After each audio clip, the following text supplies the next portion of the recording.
वालेकुम my dears. I hope that आप सब ठीक होंगे। माय डियर्स, आज हम अपने नेक्स्ट टॉपिक ऑफ डिस्कशन को डिस्कस करेंगे, यानी नेक्स्ट जो एमसीक्यूज है। Sorry for that. इससे पिछले हमारे जो लेक्चर्स हैं उसमें हमने जो पीछे जितने भी एमसीक्यूज थे उसको डिस्कस किए। तो प्लीज़ काइंडली अगर आपने हमारे जो पिछले लेक्चर्स हैं जिसमें हमने अपने प्रीवियस एमसीक्यूज को डिस्कस किया, अगर आपने नहीं वॉच की प्लीज़ आप वो वॉच करें ताकि आपका कॉन्सेप्ट जो है या वो आपके जितने भी एमसीक्यूज़ हैं वो आपको क्लियर हो जाए। आज हम अपने नेक्स्ट एमसीक्यूज़ को डिस्कस करते हैं, तो बढ़ते हैं टॉपिक की तरफ माय डियर्स। देखें 53 यहाँ से मैं आपको करवाऊँगा। The factor which effect the oxygen saturation of haemoglobin. सबसे पहले मैं आपको यह समझा दूं कि सेचुरेशन ऑफ हीमोग्लोबिन का क्या मतलब है। सेचुरेशन का मतलब ये है कि सपोज अगर 100 हीमोग्लोबिन है, हीमोग्लोबिन क्या करता है, हीमोग्लोबिन आपकी ऑक्सीजन को ले जाता है सेल्स तक। हीमोग्लोबिन आपकी ऑक्सीजन को लेके सेल्स तक पहुंचाता है, ये हीमोग्लोबिन का काम है। ठीक है, तो यहाँ पे सेचुरेशन का क्या मतलब है। ठीक है, सिचुएशन का मतलब ये है माय डियर्स कि सपोज अगर आपके पास 100 हीमोग्लोबिन है, तो 100 हीमोग्लोबिन में से कितने के साथ जो है ऑक्सीजन अटैच है। यानी अगर 100 हीमोग्लोबिन के मालिक्यूल है, जस्ट एग्जांपल ले रहा हूँ, तो अगर उसमें से 70 के साथ जो है ऑक्सीजन अटैच, तो इट मीन्स कि यहाँ पे 70% सेचुरेशन हुआ है। अगर 100 हीमोग्लोबिन के मालिक्यूल है उनके साथ 50 के साथ जो है ऑक्सीजन अटैच, तो हम कहेंगे 50% जो है हीमोग्लोबिन सेचुरेटेड है। ठीक है, यानी अभी एमसीक्यूज में हम ये आपको ऐसे जनरल व्यू दे रहा था, जनरल नॉलेज दे रहा था। ठीक है, अभी हम एमसीक्यूज की तरफ बढ़ते हैं कि ऑक्सीजन की जो सेचुरेशन है हीमोग्लोबिन की, वो कौन से फैक्टर है कि उसको ज़्यादा या कम करते या इफेक्ट करते, असरअंदाज होते हैं। ठीक है, ये बिल्कुल एक बहुत बड़ा टॉपिक ऑफ डिस्कशन मैंने इस के बारे में की थी, आपको लेक्चर दिया था इसके बारे में कि किस तरह हीमोग्लोबिन कितना मिकदार ऑक्सीजन ले जाता है। बहुत बातें हमने की थी वहाँ पे। ठीक है, तो अगर आपने एक लेक्चर नहीं देखा है तो प्लीज़ आप उस लेक्चर को वॉच करें ताकि आपके जितने भी क्वेश्चन है इस टॉपिक के हवाले से वो क्लियर हो जाए। बहरहाल जो कार्बन डाइऑक्साइड की या ऑक्सीजन की का, यहाँ पे ऑक्सीजन भी हो सकता है, आपको बता रहा हूँ। ठीक है, वो जो है इसको इफेक्ट करता है। अगर आप ब्लड की पीएच को चेंज करेंगे तो वो भी इसको इफेक्ट करता है। अगर आप टेम्परेचर को चेंज करेंगे तो वो भी ऑक्सीजन की सेचुरेशन को इफेक्ट करेगा। तो इट मीन्स ये ऑप्शन भी सही है, ए भी सही है, ऑप्शन सी भी सही है। तो इट मीन्स ये तीनों करेक्ट है, तो option D is the best answer. यानी ये तीनों जो फैक्टर्स है वो इसकी सेचुरेशन को इफेक्ट करता है, असरअंदाज होता है। तो option D is the best answer. उसके बाद intercostal muscles are found in, यानी जो इंटरकोस्टल मसल्स है वो कहाँ पाए जाते हैं, वो रिब्स के अंदर, वो फेरिंग्स के अंदर, वो लंग्स के अंदर, या बोथ बी एंड सी के दरमियान। यानी वो इंटरकोस्टल मसल्स कहाँ पाए जाते हैं। इंटरकोस्टल मसल्स आपको पता है वो रिब्स के अंदर पाए जाते हैं, क्योंकि ये तो एग्जैक्ट चीज़ है, ये आपको पता होना चाहिए कि इंटरकोस्टल मसल्स जो है हमारे रिब्स के अंदर पाए जाते हैं। अपने नेक्स्ट एमसीक्यूज की तरफ बढ़ते हैं। Amount of oxygen is inspired year is 21%। ठीक है, यानी जितना, यानी जो हम ऑक्सीजन को इंस्पायर करते हैं, इनटेक करते हैं, लेते हैं, वो 21% है। Will is the expired year is, यानी जब हम बाहर निकालते हैं हवा में, ठीक है, वो कितना है। तो my dears, according to my information, ठीक है, जहाँ तक मुझे पता है उसका वो है 0.16। ठीक है, अभी किसी बुक में थोड़ा बहुत इसकी वैल्यूज़ में माइनर चेंजेस हो सकती है, आपने उसको खुद देख लेना है कि उसमें आपकी बुक, आप कौन सा बुक रीड कर रहे हैं।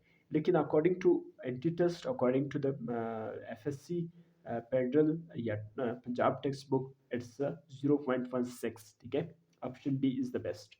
ठीक है, इतनी जो है ऑक्सीजन जो है हम एक्सपायर्ड करते हैं, बाहर निकालते हैं हवा में।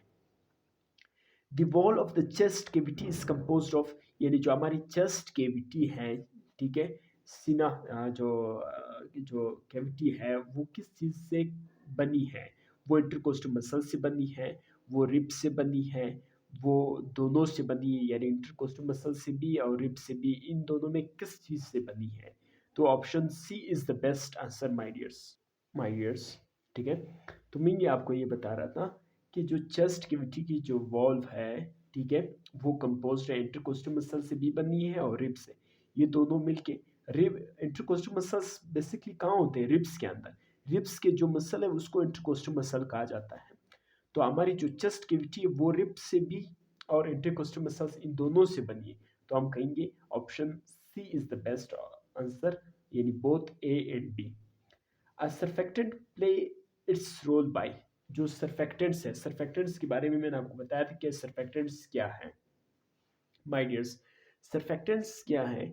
हमारे एल्वोलाई का जो वॉल्व है, यानी जहाँ पर गैसेस का एक्सचेंज होता है, जिसे रेस्पिरेटरी सरफेस भी कहा जाता है, ठीक है, ये क्या करता है? ये सर्फेक्टेंट को रिलीज करते हैं। सर्फेक्टेंट एक लिक्विड की तरह सब्सटेंस है, ठीक है, बेसिकली ये लिपोप्रोटीन्स होती है। ये क्या करता है? यानी जब आपकी एल्वोलाई से, यानी जहाँ पे एयर स्टोर होता है या एयर की एक्सचेंज होती है, उसको, उस जगह को हम एल्वोलाई कहेंगे। ये तमाम चीज़ें मैंने बड़ी डिटेल डिस्कशन की थी, अब ये एमसीक्यूज़ की वजह से बस आपको ओवरव्यू दे रहा हूँ। तो ये एल्वोलाई का जो वॉल्व है वो सर्फेक्टेंट को रिलीज करते हैं। सर्फेक्टेंट एक लिक्विड है, बेसिकली इट्स अ लिपोप्रोटीन। ये क्या करते हैं? आपकी सांस के अंदर जितनी भी बैक्टीरिया आ जाता है उसको किल करते हैं एल्वोलाई के अंदर। आपकी ऑक्सीजन और कार्बन डाइऑक्साइड की जो प्रेशर है उसको स्पीड अप करते हैं। आपकी जो एल्वोलाई का जो वॉल्व है उसको चिपकने या यानी जब आप यानी एयर निकल जाए उसको चिपकाने नहीं देता है, चिपक ना जाए आपस में। तो एल्वोलाई जो है सर्फेक्टेंट को रिलीज करते हैं, जिसकी वजह से फिर आपकी जो एल्वोलाई का जो वॉल्व है वो आपस में चिपकता नहीं है, ठीक है। यानी अगर आप उससे एयर निकाल निकाल लेंगे तो आपकी जो एल्वोलाई है वो तो चिपक जाएगा। अभी सर्फेक्टेंट जो है वो आपकी एल्वोलाई सेक्रीट करता है अपने अंदर, ताकि एल्वोलाई के जो वॉल्स हैं वो आपस में चिपक ना जाए। ये तमाम कहानी थी सर्फेक्टेंट का। तो अभी हम एमसीक्यूज की तरफ बढ़ते हैं। मैंने क्या बताया? मैंने कहा सर्फेक्टेंट जो है हमारी एल्वोलाई के अंदर, एल्वोलाई जो है सेक्रीट करते हैं।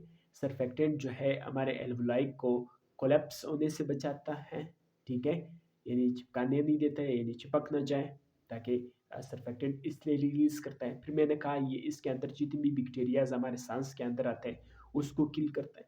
फिर मैंने आपको ये कहा कि ये हमारी कार्बन डाइऑक्साइड यानी ऑक्सीजन की जो लेवल है, जो प्रेशर है, उसको स्पीड अप करता है, ताकि बेहतर वेंटिलेशन हो, बेहतर रिस्पायरेशन हो, बेहतर ब्रीथिंग हो, ठीक है। अभी according to the Punjab text book, a surfactant play its vital role, no effect on surface tension, यानी सरफेस टेंशन के ऊपर कोई किसी भी किस्म की कोई भी असर नहीं पड़ता है। यह सरफेस टेंशन को इंक्रीज करता है या सरफेस टेंशन को डिक्रीज करता है, या कुछ भी नहीं होता है। तो द बेस्ट आंसर इज के सर्फेक्टेंट का रोल यही है कि वो सरफेस टेंशन को डिक्रीज करे, कम करे। अभी इसका जो आंसर है वो मैं आपको यहाँ पे जो पंजाब टेक्स्ट बुक से वहाँ से दिखा लेता हूँ, ताकि आपकी जो बेसिक कॉन्सेप्ट है वो क्लियर हो जाए माय डियर्स।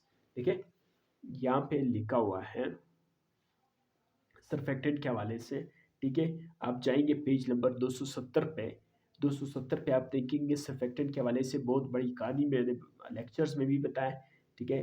अभी सर्फेक्टेंट में क्या होता है कि reduce the surface tension, reduce the surface tension, ये पंजाब टेक्स्ट बुक से मैं आपको दिखा रहा हूँ। यानी यहाँ पे सर्फेक्टेंट जो है वो सरफेस टेंशन को डिक्रीज कर लेता है, रिड्यूस कर लेता है, कम कर लेता है। तो the best option is see my dears. तो इंशाल्लाह माय डियर्स अपने नेक्स्ट एमसीक्यूज को अपने नेक्स्ट लेक्चर्स में देखेंगे। तब तक के लिए अपने उस्ताद की नमत को इजाज़त दीजिए। अल्लाह हाफ़िज़।